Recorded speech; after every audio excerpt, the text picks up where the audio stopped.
With the stock market tanking, senior business analysts on networks like CNBC are now going after Donald Trump. Insanity is not a strategy.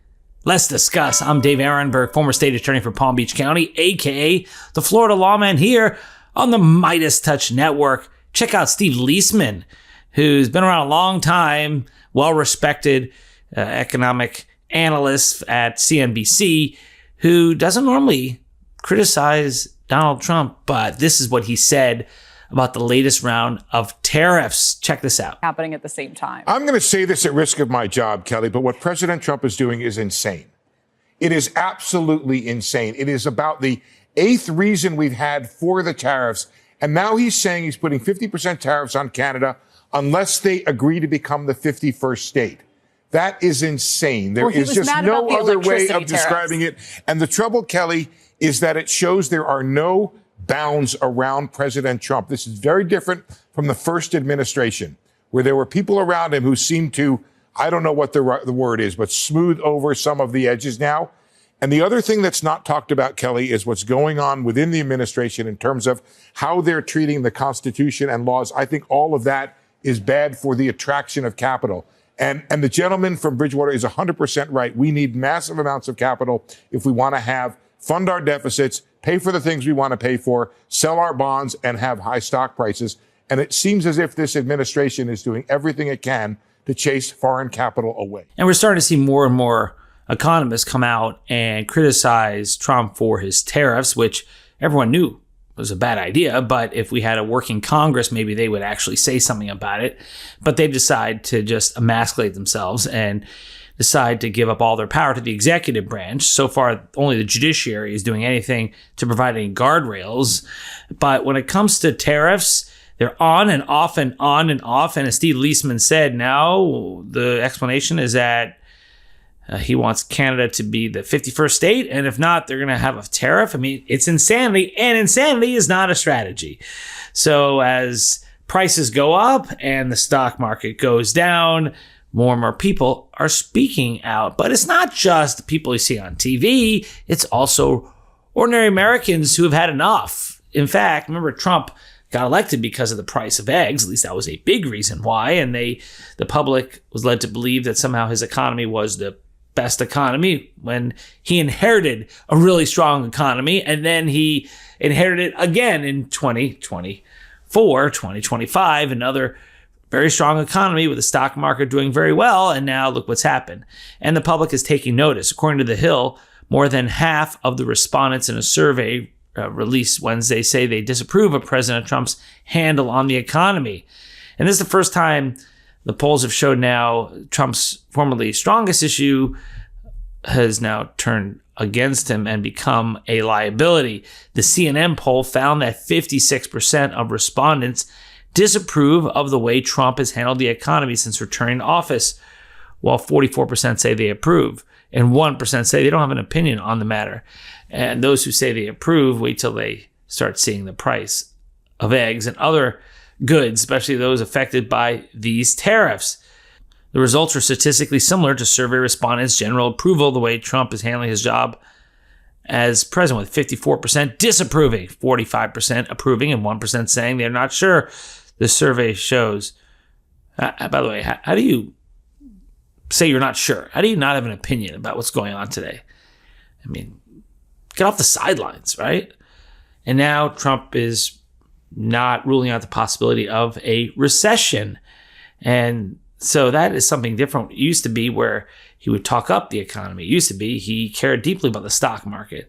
And now this is just uncharted territory. Just doing tariffs because he can, saying that we can go into a recession because I guess he doesn't care because he's not running for re-election again. He's not allowed. We'll see what happens then. But what do you think the Republicans are thinking in the House, who all are on the ballot in 2026? Doesn't bode well for the Republicans, and historically a bad time for the incumbent party. Once an incumbent party has the White House, they lose seats in the House. And so that slim House majority is in great peril. When people say that 2028 is a long way away, well, maybe so, but not 2026. That'll be here sooner than you know it, and that would itself just cut Trump's power off of the knees, because once you've lost the House, you now have new oversight and ability to stop the Trump agenda. Right now, the House has no power because they've given up power. It's something unique. We've never seen this in American history, where the legislative branch has decided to give away all its power. This is the branch, after all, that had the power of the pocketbook, the power of the purse, seen as, by our framers, as the most powerful branch of government. But you wouldn't know it the way that they're acting now. But that will change, especially if we hit a recession, especially if the price of household goods and food like eggs continues to go up, and especially if 401ks continue to go down. And for those who care about budget deficits, because Trump never did, but now with Doge, I guess that's a big priority, it's not working. According to CNBC, the U.S. debt and deficit problem worsened during President Donald Trump's first month in office, as the budget shortfall for February passed the $1 trillion mark, even though the fiscal year is not yet at the halfway point. And then you add on the Trump tax cuts that he wants for the rich, along with elimination of taxes on tips and Social Security benefits, and that would add trillions and trillions more to the national debt. So you're talking about higher tariffs, lower stock market, higher deficits, higher prices on everything. When's the good part coming in? When's the best economy in the world coming in? So we'll see if anyone has any spine to actually block this race to financial ruin. But it seems that the Republicans only become fiscal hawks when the Democrats are in power. Yes, when the deficits and debt just overwhelm our economy, they'll find a Democratic president to blame. Or maybe they'll blame DEI. I wish I had some better news. I always like to be an optimist. But I guess the better news is the public is starting to pay attention through town hall meetings, which Republicans are now canceling, through polling data, through business commentators, economists on TV like Steve Leisman, CNBC, normally very pro-economic growth, leans, conservative. Now they're starting to speak up, and it only seems to be growing. So we'll keep following here on the MeidasTouch network. Meidas Mighty, keep speaking up and speaking out. Leave a comment below. Share with a friend. Hit that like button if you like this video. I'm Dave Aronberg, AKA the Florida Lawman.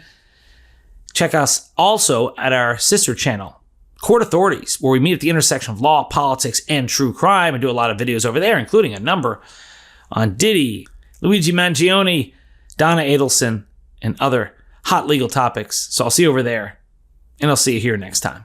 Can't get enough Meidas? Check out the Meidas Plus Substack for ad-free articles, reports, podcasts, daily recaps from Ron Filipkowski, and more. Sign up for free now at MeidasPlus.com.